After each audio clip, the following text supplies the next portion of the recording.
내가 겐그레아 교회의 일꾼으로 있는 우리 자매 베베를 너희에게 추천하노니 너희는 주 안에서 성도들의 합당한 예절로 그를 영접하고 무엇이든지 그에게 소용되는 바를 도와줄지니 이는 그가 여러 사람과 나의 보호자가 되었음이라. 너희는 그리스도 예수 안에서 나의 동역자들인 브리스가와 아굴라에게 문안하라. 그들은 내 목숨을 위하여 자기들의 목까지도 내놓았나니 나뿐 아니라 이방인의 모든 교회도 그들에게 감사하느니라. 또 저의 집에 있는 교회에도 문안하라. 내가 사랑하는 에베네도에게 문안하라. 그는 아시아에서 그리스도께 처음 맺은 열매니라. 너희를 위하여 많이 수고한 마리아에게 문안하라. 내 친척이요 나와 함께 갇혔던 안드로니고와 유니아에게 문안하라. 그들은 사도들에게 존중이 여겨지고 또한 나보다 먼저 그리스도 안에 있는 자라. 또 주 안에서 내 사랑하는 암블리아에게 문안하라. 그리스도 안에서 우리의 동역자인 우르바노와 나의 사랑하는 스다고에게 문안하라. 그리스도 안에서 인정함을 받은 아벨레에게 문안하라. 아리스토블로의 권속에게 문안하라. 내 친척 헤르디온에게 문안하라. 나기스의 가족 중 주 안에 있는 자들에게 문안하라. 주 안에서 수고한 두르베나와 두르보사에게 문안하라. 주 안에서 많이 수고하고 사랑하는 버시에게 문안하라. 주 안에서 택하심을 입은 루포와 그의 어머니에게 문안하라. 그의 어머니는 곧 내 어머니니라. 아순그리도와 블레곤과 허메와 바르도바와 허마와 및 그들과 함께 있는 형제들에게 문안하라. 빌롤로고와 율리아와 또 네레오와 그의 자매와 올론바와 그들과 함께 있는 모든 성도에게 문안하라. 너희가 거룩하게 입맞춤으로 서로 문안하라. 그리스도의 모든 교회가 다 너희에게 문안하느니라. 교회 역사와 이 교회가 이루는 히스토리 말고요. 이것이 일어나는 그런 하나님의 권능의 역사, 또 그리고 교회에 이루는 이런 모든 사명들은 건물을 통해서 이루어지는 게 아니라 오늘 이 말씀에서도 우리가 보는 바와 같이 사람을 통해서 이루어집니다. 교회는 사람이에요, 사람. 사람이 세워져야 교회가 세워지는 것이지 이 건물이 세워져서 교회가 세워지는 게 아닙니다. 한 사람 한 사람에 정말 지극정성이 많이 들어갑니다. 얼마 전에 한번 저한테 그런 얘기를 하셨어요. 어머니가 천사회원들의 글을 하나씩 쓰겠다고 저한테 선포를 하셨는데 안 쓰시더라고요. 다른 것을 하시느라고 좀 요즘 바쁘신데 그만큼 한 사람 한 사람에 대해서 굉장히 애틋한 마음을 갖고 있으세요. 천사회원들 가운데는 이제 저도 알고 있는 분들이 많이 있지만 천사회원은 거의 대부분 어머니 동역자거든요. 그래서 그분들이 함께 기도하고 동역했던 그런 시간들이 참 애틋하시구나 하는 생각이 들어요. 그래서 제가 이 말씀을 통해서 그냥 감히 말씀드리는 것은 여러분들이 이제 그 소식지에서 보시는 이 천사회원들은 사실상 소중한 사람들이다 보시면 됩니다. 우리를 위해서 기도해 주시고 또 때로는 뭐 여러분이 만난 적은 없으시지만 그분들이 늘 정말 물심양면으로 이 어머니의 사역과 또 소중한 사람들 이 사역들에 힘을 함께 기울여 주세요. 너무 감사한 얘기죠. 우리가 이 사람에 대해서 참 분명한 목적과 마음을 갖고 있어야 됩니다. 어떻게 한 사람의 동역자도 세우기가 힘든데 1,400명이나 동역자를 둘 수 있겠습니까? 내 동역자들을 세려고 하니까 너무 많아서 쓸 수가 없습니다 정도가 되면 얼마나 좋을까. 근데 그렇게 사람들이 모이고 힘을 쓰게 되는 거는 만일 내가 내 욕심과 내 목표를 위해서 그렇게 했다면 그런 사람들은 모이지 않을 겁니다. 그런데 이 목표가 하나님의 영광의 나라를 세우기 위한 것이기 때문에 한참 함께 동참하게 되는 거죠.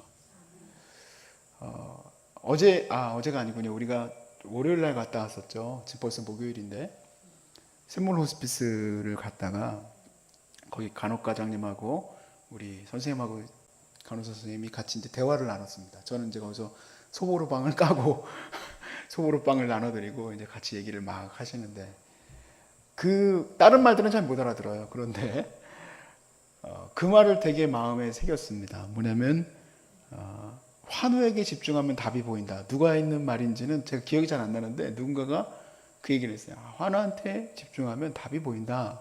그런 얘기를 해요. 어제 오셨을 때도 어머니 오셨을 때도 같이 이제 여러 가지 방향에 대해서 얘기를 할 때 제가 얘기한 것도 아닙니다. 그런데 또 동일한 얘기를 하시더라고요. 사람에게 집중하면 답이 보인다. 사람에게 집중했을 때 거기에 내가 다음 스텝을 걸어가야 할 길이 있다는 거죠. 보통 사람들은 내가 어디에서 내 유익이 있을까? 내 이윤이 나올까? 내가 누구를 만나고 어떤 길을 선택하려고 했을 때 과연 나에게 어떤 이윤이 있을까를 먼저 생각하는데, 하나님 선택한 사람들은, 그리스도인들은 뭘 선택을 해야 되는가? 사람을 선택해야 됩니다. 할렐루야. 사람을 세우는 일에 내 오늘 하루가 쓰이고 거기에 합당하게 내가 쓰였다면 잘 산 겁니다. 잘 산 거예요. 내가 오늘 하루 뭐 얼마를 벌었을까? 그거는 그렇게 중요한 얘기가 아니에요. 내가 오늘 하루 한 사람을 세우는 일에 얼마나 쓰였을까? 거기에 답이 있습니다. 그래서 사람을 보게 되면 그 교회가 보이고, 그 교회가 어떤 교회인가? 소중한 사람들은 어떤 곳인가? 그 사람을 통해서 보여지는 거예요. 건물을 통해서 보여지는 게 아니라. 그리고 그 교회의 역사가 보일 수 있다. 이렇게 우리가 볼 수 있습니다. 오늘 1절에 등장하는 베벨을 한번 보시면, 내게 겐그리아 교회의 일꾼으로 있는 우리 자매 베벨을 너에게 추천하노니 하고 시작을 합니다. 이제 16장 마지막 장에서는 이제 각 사람들의 크레딧이 올라가는 거예요. 이렇게 쭉 영화의 마지막 장면처럼 이렇게 크레딧이 올라갑니다. 이제 베베가 처음으로 등장하는데, 여러분 겐그레아가 어딘지 한번 회상을 해봅시다. 겐그레아는 사도 바울이 서운한 것이 있어서 잠시 겐그레아에 들려서 이제 머리를 자릅니다. 저는 그 정도만 생각을 하다가 오늘 이 본문을 다시 한번 깊이 묵상을 하는데, 겐그레아에 갔을 때 바울이 위협을 느꼈구나. 사실 겐그레아에서만 느낀 건 아니에요. 곳곳에서 가는 곳마다 유대 깡패들이 막 바울을 죽이려고 달려들고 그랬었죠. 겐그레아에 바울뿐만 아니라 동역자들이 함께 갔었습니다. 그래서 그곳에서 그냥 무방비 상태로 유대의 전통에 따라서 그가 머리를 자른 게 아니었구나.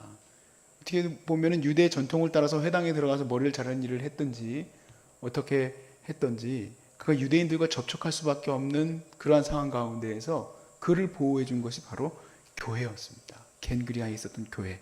그리고 그곳에서 한 여인이 주목받았어요. 그 여인이 바로 오늘 보았던 베베입니다. 이 베베를 추천하는 이유는, 왜냐하면 이 베베가 로마서를 가지고 로마에 갔기 때문에 그렇습니다. 겐그레아에서 로마로 갈 때에 이 로마서 책을 사도 바울이 계속 방해를 받아서 로마로 가지 못했는데, 로마로 가기 위해서 너무 많은 위협과 방해물로 인하여서 바울이 두려움에 있을 때에 그 위험한 일을 맡길 수 있는 사람, 그게 베베였어요. 베베에 대한 2절의 평가를 한번 보십시오. 너희는 주 안에서 성도들의 합당한 예절로 그를 영접하고 무엇이든지 그에게 소용되는 바를 도와줄지니 이는 그가 여러 사람과 나의 뭐가 되었다고 써 있습니까? 보호자가 되었다. 그렇게 되어 있습니다. 보호자가 되었다. 이 베베의 용기가 곧 초대교회의 용기를 대변하는 거고, 이 베베의 이런 어떤 충성됨이 초대교회, 특별히 겐그리아 교회의 여러 모습들을 담고 있는 거죠. 저는 이 베베를 보면 저희 외할머니를 떠올리게 됩니다. 저희 외할머니에게 별명을 붙인다면 저는 베베라고 붙이고 싶어요. 베베. 남북 전쟁 당시에, 우리 이제 6.25 전쟁 당시에 저희 할머니는 당연히 젊은 여인이겠죠. 저희 할머니도 이제 북에서 도망 나왔습니다. 탈북은 아니죠. 이렇게 이제 내려나와서 인천에 정착을 했는데, 그랬는데 그때 막 공산당에게 쫓기면서 도망왔었던 목사님이 7분이 있어요. 그 목사님들은 이제 여러분 다 아시잖아요. 이성일도 목사요 하고 여러분들이 이제 공산당한테 얘기를 하면 절 잡으러 다니는 거잖아요. 그러니까 목사님들은 타켓이에요, 타켓. 예? 여러 사람들에게 타켓이에요. 죄송합니다. 왜 이렇게 마이크가 울리지?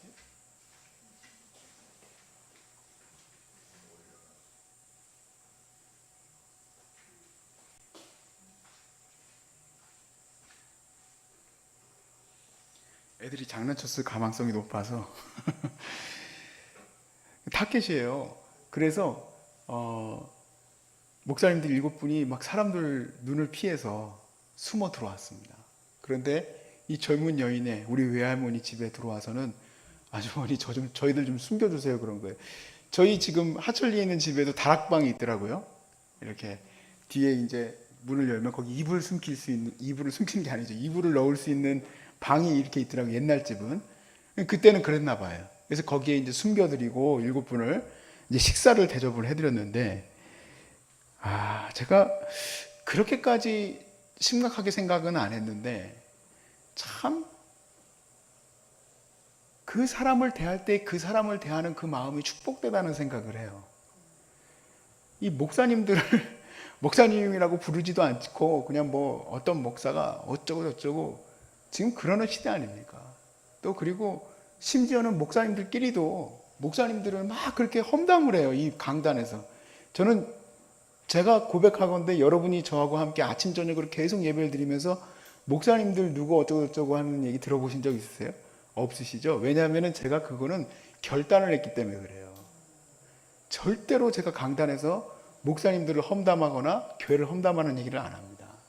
그건 하나님께서 맡기실 일이지 내가 비난하고 어디 교회가 잘못됐고 뭐가 어떻고 굉장히 교만한 얘기예요. 솔직히 저는 그거 굉장히 싫어해요. 자기 얼굴에 침 뱉는 거예요. 어떤 사람들은 목사님을 목사님으로도 생각지도 않는 사람들도 있지만 할머니가 그렇게 기도를 했대요. 목사님 한 분 모시기도 축복된데 7명의 천사를 보내주시니 얼마나 감사한지요. 사람들이 우리 집에 절대 오시면 안 됩니다. 큰일 납니다. 라고 얘기할 수도 있는데 그렇게 사명을 감당하는 것 얼마나 감사한지 모르겠어요. 베베가 보인 용기를 우리가 성경에서 찾아볼 수는 없습니다. 근데 우리가 이렇게 근접하게는 이런 예를 통해서 이게 얼마나 크고 무서운 일인지 한번 생각해 볼 수 있어요. 한 여인이 바울과 그와 함께하는 동역자들을 보호해주는 사람이 되었다라는 이 얘기는 정말 큰 역할을 감당하는 거죠. 그래서 하나님의 사람 바울이 베베를 뭐라고 부릅니까? 1절에 보면 우리의 자매 그랬습니다. 자매라 불릴 만한 그런 인물이에요. 3절에 보시면 다 읽지는 않습니다. 앞에 부분에 있는 이 세 분만 같이 나누는 건데 너무나 익숙한 인물들이 등장하죠. 너희는 그리스도 예수 안에서 나의 동역자들인 브리스가와 아굴라에게 문안하라 그랬습니다. 성경의 요한복음 15장 14절 말씀에 너희는 내가 명하는 대로 행하면 나의 친구다 그랬습니다. 예수님께서 내가 말한 이 계명대로 행하면 나의 친구다. 주님 말씀을 준행하면 예수님의 친구라는 호칭을 얻어요. 얼마나 귀한 얘기입니까? 근데 브리스길라와 아굴라를 부를 때 사도 바울이 동역자라는 단어를 씁니다. 나의 동역자된 브리스길라와 아굴라 부부. 정말 이분들은 생업도 같이 했을 뿐만 아니라 텐트 메이커죠. 같이 텐트 메이커를 했을 뿐만 아니라 같이 목숨을 거는 그런 선교 사명을 감당했던 분들이에요. 바울은 이제 글을 썼기 때문에 이렇게 우리에게 친숙하고 분명하게 그 교회를 세웠었던 말 그대로 프론티어로 우리가 기억을 하고 있지만 브리스길라와 아굴라를 그렇게까지 기억하는 사람은 없습니다. 근데 사도 바울에게 브리스길라와 아굴라는 동급 라인이에요. 목숨을 걸고 자기와 함께 사지를 감당했었던 그런 동역자라고 평가합니다. 4절에 보시면 그들은 내 목숨을 위하여 자기들의 목까지도 내놓았으니 나뿐 아니라 이방인의 모든 교회도 그들에게 감사하느니라 그랬습니다. 저는 정말 저도 그렇고 여러분도 그렇고 이렇게 주님의 동역자가 될 수 있길 바랍니다. 주님의 말씀을 지키는 자가 곧 나의 친구다. 이런 축복이 우리에게 있기를 바랍니다. 사실 이런 그 사명을 받은 사람들이 우리는 사명을 받겠다 했을 때 여기에 올라오시는 분들 중에서도 이 산에 올라오시는 분들 중에서도 사명 받겠다고 올라오는 분들도 있을 겁니다. 저도 언제 이렇게 큰 사명 하나님 나한테 주실까? 그렇게 생각했던 적도 있었어요. 그런데 오늘 이 말씀을 통해서 제가 말씀드리고 싶은 것은 사명이 갑자기 어느 날 뚝 떨어져 가지고 너 이제부터 호스피스 사역해라. 너 이제부터 뭐 노아의 방주를 지어라. 이런 식으로 떨어지는 경우는 극히 적습니다. 대부분 우리에게 주신 사명은 이미 말씀 속에서 우리에게 주셨어요. 그리고 내 삶으로부터 그게 이루어지는 겁니다. 사명이라는 말이 무엇입니까? 사명이라는 것은 제가 한문을 찾아보니까 심부름 사자에 목숨 명자예요. 목숨을 걸고 심부름을 해내는 것이에요. 하나님이 주신 내게 주신 심부름이 큰 일일까 작은 일일까 상관없습니다. 근데 그 일은 하나같이 사람과 관련되어 있다. 저는 믿습니다. 사람 세우는 일. 지난번에 오셨던 분인데 여러분들은 잘 모르실 수도 있습니다. 초창기에 오셨던 분인데 새터민 한 분이 오셨었죠. 근데 이분이 이제 자기가 이제 탈북했던 과정들을 이제 간증을 하셨어요. 듣는데 이분이 처음 탈북하고 찾아갔던 곳이 다름 아닌 교회였다고 합니다. 참 아직도 교회가 뭐라 그럴까 도피성과 같이 많은 사람들에게 여겨지고 있다는 것이 감사하게 생각해요. 그래서 그 목사님을 만났는데 그 목사님이 아주 정말 지극정성으로 자기 옷까지 다 벗어주면서 이렇게 자기를 케어해 줄 뿐만 아니라 다음으로 넘어갈 수 있는 그런 과정들을 잘 제공해 주셔서 그 목사님이 그렇게 따뜻하게 대해 주셨다. 너무 감사해서 나중에 이제 한국 돌아오고 나서 그분에 대한 소식을 들었는데 안타깝게도 돌아가신 거예요. 이분이 순교하셨대요. 이유가 뭐냐 보니까 탈북 깡패들한테, 그러니까 북한 깡패들한테 이제 뭐 돈 내놓으라 막 이렇게 해가지고 했는지 그렇게 해가지고 거기서 돌아가셨다고 그 얘기를 제가 들었었어요. 그냥 그 사람은 그 사명을 감당한 것밖에 없는 것 같아요. 어느 날 자기에게 찾아오는 이 사람들은 하나님이 보내신 예수님이고 천사들이다. 안 그런데 이렇게 위험한데 그 사명을 심부름이니까. 그러니까 결국 심부름인 이 사명은 어느 날 갑자기 어느 순간 매 순간 이 모든 시간 속에서 내게 그냥 주어지는 거구나. 야, 이 일을 네가 맡아줘야 되겠다. 그냥 그 일을 맡기시는 거예요. 목사님들이 갑자기 찾아오시든지 또 이렇게 탈북한 사람들이 자기의 교회로 찾아오든 혹은 내게 주어진 이 삶 속에서 환우들이 이렇게 나에게 찾아오든 또 그리고 앞으로 여러분에게 어떠한 사람이 찾아오든 그 모든 것이 하나님께서 내게 주신 사명임을 믿으시기 바랍니다. 그렇게 생각하지 못하는 사람들은 그냥 그 시간이 지나가 버립니다. 바울과 함께 있었던 수많은 사람들이 있었지만 그들 가운데에서는 바울을 그렇게 느끼지 못하는 사람들도 있고 또 바울을 그렇게 대했던 사람들도 있어요. 목숨으로 지켜줬던 베베도 있고 또 그리고 브리스길라와 아굴라와 같이 자기 목도 내놓았던 그러한 분들도 있고 우리가 나중에 또 볼 수 있는 기회가 있겠지만 다른 서신서에서는 나를 버리고 도망갔다. 교회를 어렵게 했다. 그들을 아주 위험한 사람들이다. 조심해라 하는 사람들도 나옵니다만은 정말 이 로마서의 크레디처럼 이렇게 사랑스러운 모습이면 얼마나 좋을까 하는 생각이 듭니다. 결국에 우리가 마지막 때에 우리의 혀가 직고하리라 그러지 않았습니까? 그게 로마서의 말씀이에요. 마지막에 서로 간에 축복하는 겁니다. 아유, 우리 박효정 집사님이 하나님 앞에서 이렇게 제가 이 신앙의 길을 잡아가는 데 있어서 이렇게 제가 투병생활하는 데 있어서 저를 세워주셨던 아주 좋은 분입니다. 우리 위선희 집사님이 그렇게 따뜻하게 대해주셨습니다. 한 분 한 분이 그렇게 고백돼야지. 아이고, 저 아무개 만나가지고 제가 신앙을 잃어버렸어요. 아무개 만나가지고 제가 시험 들어가지고 교회를 주님 아시죠? 한 4년을 제가 헤맨 이유가 저 집사 때문이에요. 그러면 아이고 주여, 제가 낯뜨거 와가지고 어떻게 그냥 땀 뻘뻘 흘리지 않겠습니까? 주님 앞에서. 그런 일은 없기 바랍니다. 우리 주님의 길을 찾아갈 때 내가 이 모든 것에서 다음으로 나아갈 때, 지금 현재 이뤄질 때, 오늘 하루에 주어진 이 삶의 다음 길은 어디에 답이 있을까? 사람의 답이 있습니다. 그들을 더 집중하고 바라보면 오늘도 우리는 주님의 나라를 세워나갈 수 있는 줄로 믿습니다.